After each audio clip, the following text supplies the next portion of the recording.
The creepiest kids movies. The movies that come to my head is definitely Coraline. That had me shivering as a kid. Honestly, any claymation movie. Monster House was cool, but still scared me. Tim Burton, you know, that subgenre, scary behind movies. But look, we've been watching everything live. You should pull up, scan the QR code on screen, use the first link in the description. It's a fun time. Pull up that vibe. Boy, that vibe. Relationship with the horror movie genre was like my relationship with my father. I'll leave it at that. The point is, it had to do with horror. I was afraid of it. I hated it. I hated watching it. I wanted nothing to do with it. But there was one movie that was different. One movie that I couldn't even finish because of how scared I used to get. But at the same time, I would always come back and watch. One movie. No, something's wrong with us. As kids, I feel like my horror movie urge started when I was a little kid, because even Goosebumps, that show was so scary for me as a kid, but I would always watch it. I don't know what's like, even watching horror movies now, we're watching it to get scared. So why are we watching it? It's like a form of, I want to say self-harm, but it's like self-induced pain. It's like, you know what I mean? It's like you're about to get scared. You know your body's gonna take a screenshot. Your heart's gonna be elevated and hurting after you watch this movie. But I still want to watch. I'm sorry. That gave me that same creepy feeling that Coraline gave. And that movie was Monster House. Monster House. If you have Netflix, you're dumb. Instead, you can join my Patreon where we watch the same movies, TV shows, and even anime live with me and the community. All for less money than your Netflix subscription. Don't get scammed by Netflix. Scan the QR code on screen and join the lawbreakers. Good used to have me sobbing, hiding, sobbing. I'm not lying. So today, ladies and gentlemen, we'll be going over Monster House. And if Coraline's the scariest kids movie, this is the creepiest kids movie. So y'all know the drill. Grab your popcorn, get your stuffed animal, and try not to. I bet you thought I was gonna jump scare. The movie opens with an orange leaf floating after falling off a tree. Yo, we gotta rewatch this movie. You know what that means? Good watch. Yeah, this movie's taking place in the spookiest season of all, the fall. Yeah. Which for the record is at least top 2 out of all 4 seasons, and it ain't 2. Don't at me. We see this gap-toothed little girl riding her tricycle down the suburban neighborhood singing la la la la la la la la when she gets stuck on a patch of grass, which would normally be no big deal. But she ain't get stuck just on any patch of grass. She got stuck in front of this creepy, old, abandoned looking house. The type of house you see crackheads living out of. And what comes out that house may resemble a crackhead, but it's in fact worse. It's Mr. Nebuchadnezzar. Is that his name? Angry Nebuchadnezzar. White man. This is Mr. Nebuchadnezzar, a grouchy, creepy old man who owns the house. And he used to terrify me. He's so ugly looking, like he's so chopped. Oh my gosh. No bullshit, bro. Y'all niggas gotta fuck down. As a kid, I don't know if it was the teeth. I think it was the teeth, but the sight of this man was enough to make me start having those nightmares. He starts yelling at the little girl to get off my lawn, and he asks her if she wants to be eaten alive. Little girl says, nah, and runs away. As the old man is walking back inside, we see the POV of someone watching him through a telescope, and it's our main character DJ who's spying on the old man, and apparently has been for a while. You know, I get it, the video games weren't as cool back then, but bro, just read a book or something. What are you doing? His parents were about to leave on spying on the creepy neighbor is like, you just trying to die at that point. Like, you can't be doing stuff like that. You gotta do better. Like, I understand there's probably like nothing to watch on TV because you didn't have Nickelodeon and Disney at this day and age, because like you live in like the 1800s or something crazy like that because you old as hell. But bro, go play with friends. Damn, over spying on people, weirdo. Chip call him downstairs. I was gonna say something crazy. I'm sorry. He starts telling him how there's something strange happening with that house across the street, and that old man Nebuchadnezzar keeps stealing kids' tricycles. Yo, he just broke the tricycle. Tells him to go touch some grass and stop spying on old people. That's what I'm saying. And after his parents leave, we meet DJ's best friend Chowder. He's named after food. By the way, standard practice. DJ and him start discussing Halloween and how DJ's too old for it now. Too old? Nick, I'm gonna be trick-or-treating at least until I get my pension. I don't know what DJ's talking about. And while trying to cheer up DJ with his super tight handles, hey, okay, let Chow James. Chowder accidentally shoots the basketball off his face into Nebuchadnezzar's lawn. Yo. Yeah, well, I'm good. I guess he got a new ball. Let's go, Chowder. Yo, it's time to go. He has a sign that says beware. Usually the sign say like beware, doll. It just says beware. Beware of what, sir? What am I? What is it? Beware of you? Okay, he definitely got that dog in him for sure. He definitely got the dog in him. Chowder starts begging DJ to go get his ball back for him, and after some convincing, DJ decides to go. But as he's running to get the ball, old man Nebuchadnezzar comes out the shadows and spots him. Nebuchadnezzar starts attacking DJ, and in his panic, DJ accidentally messes up Nebuchadnezzar's lawn. Oh, cooked. Yeah, he about to kill you. Nevercracker starts flipping out. He picks up DJ and just starts yelling, "Want to be a dead person? Why can't you just stay away from her?" Oh, Nevercracker out of nowhere just get a stroke, and he doesn't get up. They even called in the ambulance. Oh my god! DJ and Chowder were in shock. They actually just witnessed someone's HP go to 0 IRL. Damn, bro, y'all killed him. I hate you, nigga. Let's die. Damn. The house wasn't too happy about it either. DJ was going through it. He feels like it was his fault. He feels like he just murdered an old man. And Chowder, being the supportive friend that he is, tells DJ, "Hey, you're not a murderer. It's called manslaughter. Get it right." Chowder runs home. Hey, you're going to jail, buddy. Just letting you know. At the same time, DJ's babysitter Elizabeth, aka Z, gets there. DJ tries to fill her in on what just happened, but she ignores him and tells him to go upstairs. And starts. I don't know. I feel like I never had a babysitter as a kid, sadly, but I test my luck. I definitely would be the type to test my luck, bro. The babysitter propaganda they were spreading as a young child. Every babysitter was just bad as shit for no reason. Like, bro, come on. Playing I wish I had a heavy babysitter. effing rock, man. We see upstairs, DJ's officially retiring his old man spying gear since my boy just caught a body. And old man Nevercracker is no longer with us. At the least house is disgusting. That's what it seemed like at first. Okay, look, it is the fall, but these are not regular trees. No trees look like this. These trees just look ominous. Oh, nah. Oh my that very goodness. same night, DJ falls asleep randomly, and after having a nightmare of a huge chubby hand crushing him, he gets awoken by a phone call. He picks up the phone and hears nothing on the other side, so he hangs up. But the phone rings again. Same person calling. He picks it up and there's still no response from the other side. At this point, he knew someone had to be pranking him, so he calls the number back. And in one of the creepiest scenes I've ever seen, when DJ calls the number back, he hears ringing. Ringing where? How could you even hear that? That's impossible. He's dreaming from the empty house. He's dreaming. You know how terrifying that is? The man you just God. hit with the Mr. Mosby treatment, his empty house is calling you. Like, who is out here giving out my number? Why, bitches should shut the fuck up. I'm sorry, bro. I'm blocking that number and I'm going back to sleep. This I'm is not why doing you that. should never, ever prank call anywhere except Chinese spots. That junk is hilarious. As DJ... I've never heard of that ever. Why Chinese spots? What they do to you? That gotta be a hate crime. Yo, Asian lives matter, bro. We gotta do better. No. Is realizing what's going on. Out of the shadows come a pair of hands that just grab him. Whoa. But it's just some guy in Chowder's map. Oh my, put the mask back on. What the frick is that? Nasty. Ew. Yo, he look about 47. Oh, please. Ugh. This dude's name is Bones. He's Z's boyfriend. Come on. Z, you could do better. Like, get with me if anything. Like, hey, I can dip and dabble in some milk, I guess, but like that dude has to be 3 times your age. Listen, I'm not one to judge off appearance, but some people, you just gotta judge them. To any of my female viewers, if you see a guy like this, just run please. And don't look back. You don't know with someone like that. Ew, no, this dude's seen some things, and not only seen some things, he's done some things that he's not gonna talk about. Because if he does talk about it, you gotta go. You got to die, buddy. You got to die. I forgot how bad the babysitter was in this movie. See, even thinking about bad babysitters, the baddest babysitter of them all was my babysitter is a vampire. Wait, no, I gotta do research now. I really have to do research because what is she doing now, and how can I get in contact with her? You can bite me.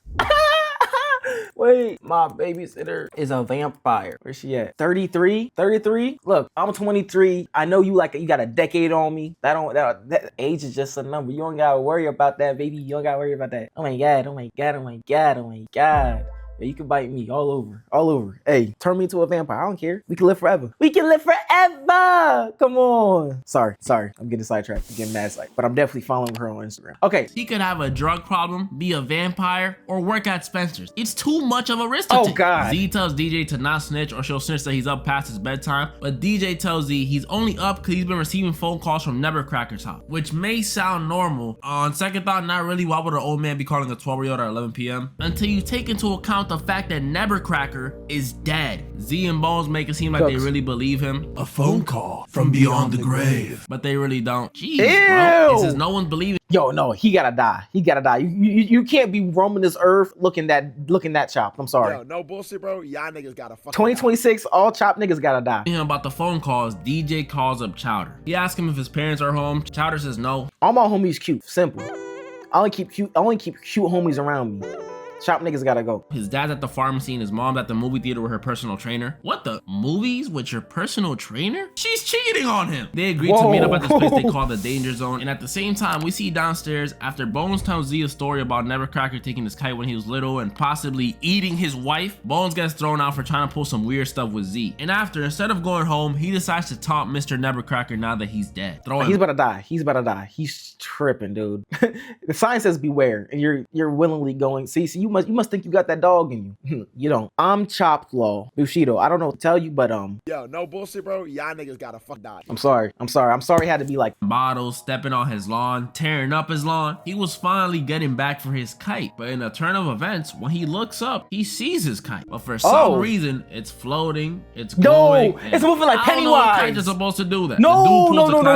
It's moving like Pennywise. Something super ominous and creepy. This is disgusting. I better go investigate. And this was the worst mistake he could have made. When he approaches the house to get his kite back, he's cooked. The house eats him.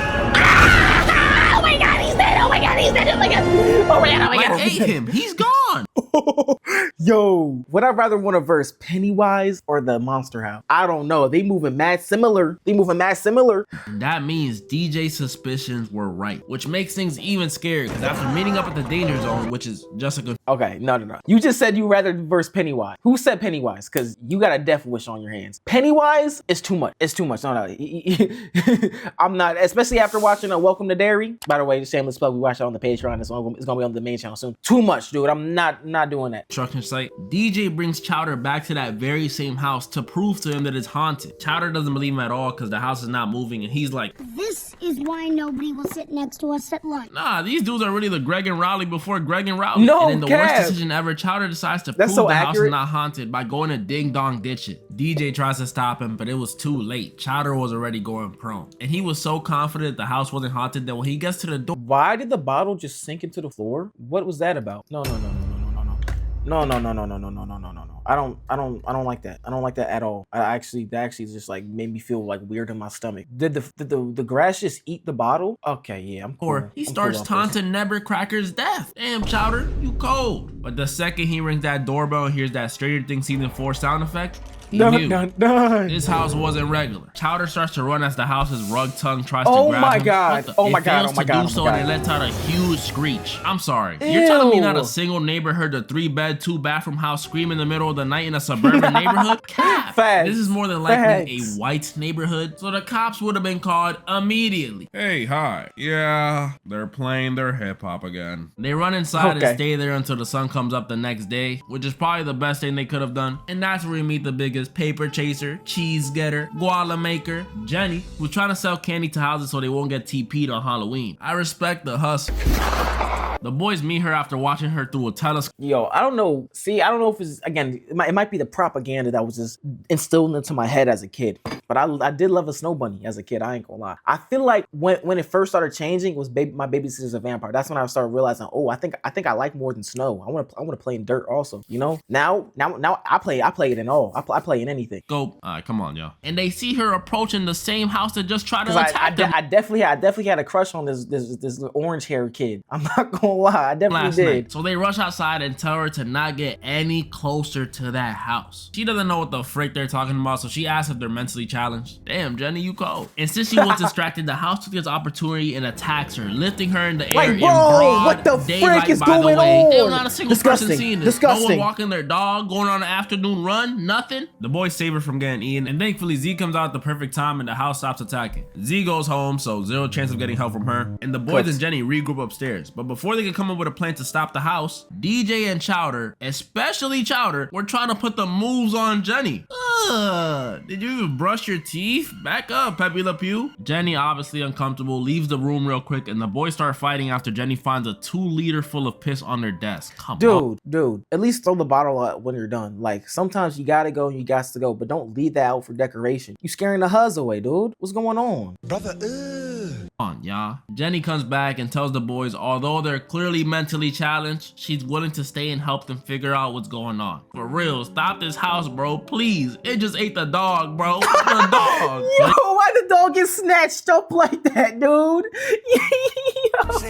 You know the first thing one would think to do? They burn the house down. Nah, just kidding. They call the cops. The cops show up and it goes as great as you think it would go. Guys, why would you call the cops on the house? It doesn't work like that. Yes, the house is black, but it still doesn't work like that. They don't believe it. DJ even tries to show them how dangerous it is by getting on the lawn, but this house is a smart one. It doesn't even move a current. It was locked in. The cops still don't believe them, of course, and they tell them if they see them get near old man Nevercracker's house again, they're getting put in the slammer. Their first option was now get out put the in window. juvie. But luckily they had a backup plan. An expert, a professional who could really help them out. They meet up with this guy named Skull, who's really just a 30-year-old who plays video games all day. I'm sorry, I hyped it up, but he really does help them. He tells them that from what he's understood from years of playing video games is that this house is most likely possessed by Nevercracker, and the only way to defeat it is to destroy its heart. I mean, that's easy. Just tell the house to date a 5'5" curly-headed Latina. After finding out the house, who broke his heart? What 5'5" curly-headed Latina broke his heart? Damn, bro. I need a Latina to break my heart. No, not to break the heart part, but like, I gotta stop talking. I'm done. I'm sorry. House's heart is actually its furnace. Jenny and the boys come up with a plan to defeat it. Using drugs from Chowder's dad's pharmacy and putting them in a dummy they made out of a vacuum, they plan on using it as a sort of Trojan horse, letting the house believe it's a kid, causing it to eat it, and once it does, the drugs will make the house go to sleep, allowing them to go in and take out the furnace. Great plan, it ought to work. I thought that too, but once their plan was in motion and the dummy was getting closer and closer to the house, they were interrupted, right? The plug, right? By no other than the dang cops. They find the kids once again near the house after they told them to stay the heck away earlier. And not only that, but they also found them in possession of stolen drugs. White, black, or purple, this is not a good look. They told them enough is enough and put them in the back of the cop car. And the kids were still trying to convince the cops that the house is a monster. Please believe. Wait, isn't this when the monster house, no pun intended, roll credits. Isn't this when the monster house just starts eating everyone? And they still didn't believe them until they hear something coming from the house. You know, they assume it's a raccoon or something, and they do what cops do and go investigate. And the kids already knew what was about to happen. The house starts attacking the cops, grabbing the rookie with his trees and the other with his rug tongue. And then it eats them. Oh, you see the way he just flung them in there? Do you see that? And the kids already knew what was about to happen. Look the way he flung them in. The house starts attacking the cops, grabbing the rookie with his trees and the other with his rug tongue. And then it eats them. Oh! This scene scared me even more than the one of the house eating bones. Because if it could eat 2 sticked up cops, what was I gonna do? The house then goes full monster mode and starts trying to eat the cop car. Right? The kids are inside. Oh my gosh! Not a neighbor, no one coming home from work. No one gonna see this. Luckily, the kids hop out the car last second before he gets freaking devoured. But unluckily, they get trapped inside the house. And this monster house is even scarier on the inside. Damn, Nevercracker didn't even try dusting or changing some of the wallpapers. Jeez. The gang decides since they're inside, they might as well look for the heart like they planned. The only thing is the house is not asleep like they planned. They quietly sneak around the house and find out a few things. Firstly, they find out Nevercracker used to serve in the military. Kinda makes sense. Appreciate your service, my boy. We also find out Nevercracker did in fact have a wife. What happened?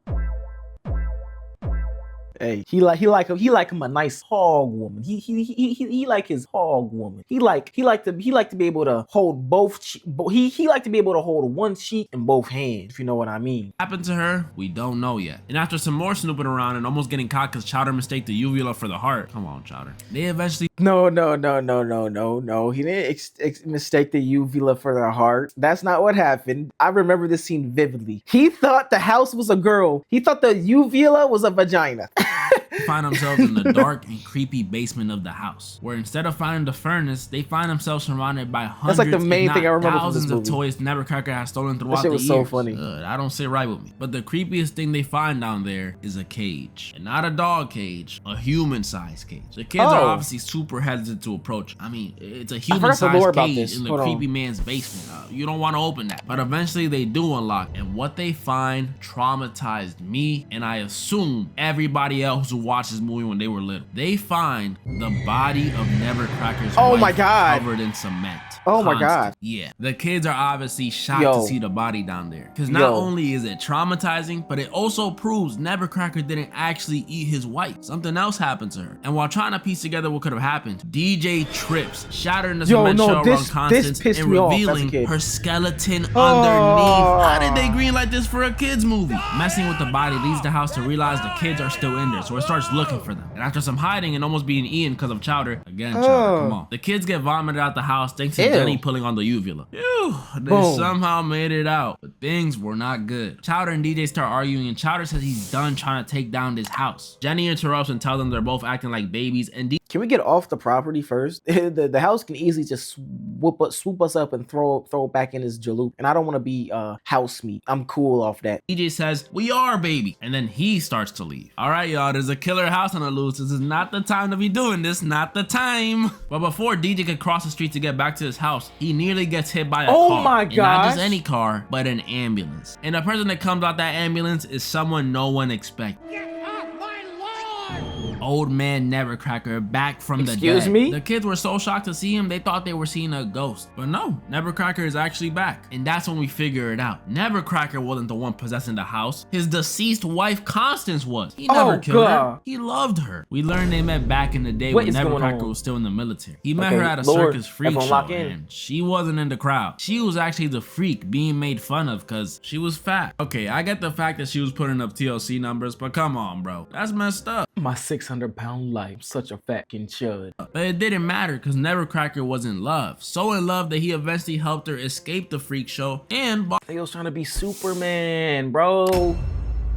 You got it. You can't be saving. You can't be saving, bro. Stop. Put the cape away. Some land so they could build a house together. It was sweet, so sweet. But sadly, they did not get a happy end. On one fateful Halloween afternoon, while they were building the house, some kids came by and started egging the place. I'm talking about yolk everywhere. It was terrible. And Constance, after all those years of being made fun of and getting tomatoes thrown at her, she was not about to let this stuff continue, especially not at her house. So she starts raging out. And before things could get any worse, Nevercracker steps in and tells her to calm down. They're just kids, and as long as he's in her life, she'll never get hurt. But the kids persisted, and Constance did too. In her rage, she accidentally stumbles and falls into the foundation of the house, putting the cement pourer on the way down, effectively trapping herself. So Nevercracker finished the house, and ever since then, Constance attacks people who come near the house. You couldn't just like cement doesn't harden up that quick. You couldn't call anyone. You couldn't get like any help. You just like, oh well, she's there. Well, I might as well just finish building this house. I mean, I already have the property. I already paid this money down. Might as well. Dude, I feel like if he tried, he could have helped her up. Unless she died from the impact. Especially kid. DJ realized that Nevercracker yelling, "Get off my lawn!" all those years was in an effort to protect, and so he offers to help him let her go. Constance did not rock with this at all. She goes monster mode, and she starts chasing Nevercracker and the kids throughout the neighborhood. So trying to be discreet is out the window now, huh? They run blocks all the way back to the danger zone. And that's where Nevercracker stops running and tries to convince Constance to let him make things right. Let him blow her up. But of course, she's not rocking with this. And this almost leads to Nevercracker getting eaten by his wife. But Chowder comes in with the excavator and holds her off. Nevercracker passes off the stick of dynamite to DJ since he's out of commission. And DJ tells Chowder to lead the house under the huge crane. Chowder starts dragging the house down a huge ditch on the way to the crane. And it causes the entire house to break apart. Yes, they did it. They did it. Or so they thought. The house comes back as this huge wood monster. Oh my, see, monsters always got like a second form. I hate this. Pause. And Chowder is unable to hold her off any longer, so he just starts running. At the same time, DJ just climbed the crane, and after a motivational peck on the lips from Jenny, my bad. Yeah, baby, we up. Yeah.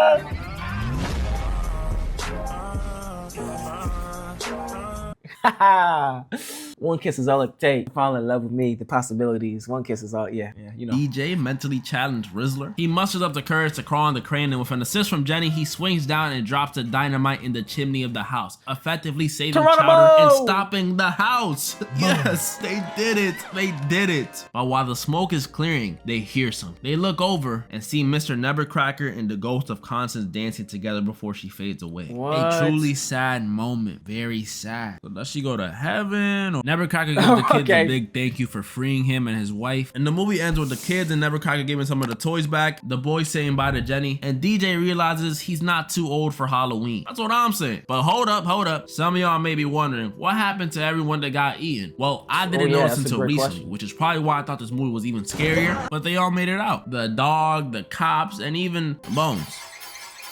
Yeah. As you guys can see though, this movie was traumatizing, and it's the reason I'm scared of the suburbs to this day. Comment down below anymore. Being scared of the suburbs because of Monster House is crazy. But let me know, maybe this Halloween of this year, watch Monster House. Definitely would love to rewatch this movie in its full dexterity. My Patreon may be better than Netflix, but do not become a member because I have to give away a Tesla, gaming setups, and a ton of other things. So whatever you do, do not scan this QR code on screen. Please don't do it.